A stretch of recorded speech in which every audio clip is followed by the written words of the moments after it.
এবার ফিনিশের সৌজন্যে কোরবানির হাট।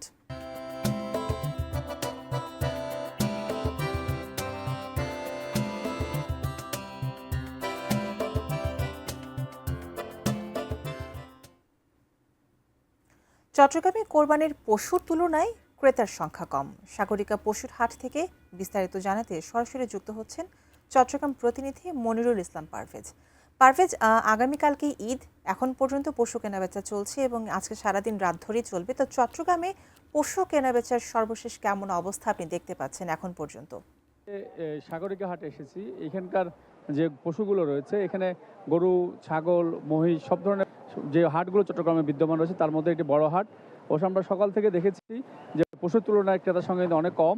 তবে আমরা কিছুক্ষণ আগে অবশ্য বৃষ্টিও শুরু হয়েছে এবং অনেকেই আমরা দেখতে পেয়েছি যে এইভাবে দরদাম করছেন। যে হয়তো আমার পেছনে আপনারা কিছু গরুর খাইন দেখতে পাচ্ছেন, সেখানে আমরা যারা বিক্রেতা তাদের সাথে কথা বলেছি। তারা বলছেন যে এইবার যেভাবে কাস্টমার এখন তারা গরুগুলো দাম হাঁকাচ্ছেন সেই তুলনায় অর্ধেক বলছেন, অর্থাৎ যে গরু তাদের কিনা অনেক কম বলছেন। সেটা তথ্য আমাদেরকে বারবার জানাচ্ছেন। তবে ওনারা বলছেন যে এইবার খামারিরা কিন্তু খুব একটা লাভ করতে পারেনি। তবে ভারত থেকে গরু আসেনি সে ধরনের একটি কথা ওনারা শুনছিলেন। তবে আবার দুই থেকে শুনছেন যে ভারত থেকে চোরাই পথে প্রচুর গরু এসছে, যার কারণে খামারিরা একটি লসের মুখে পড়তে যাচ্ছে বলে আমাদেরকে জানানো হয়েছে।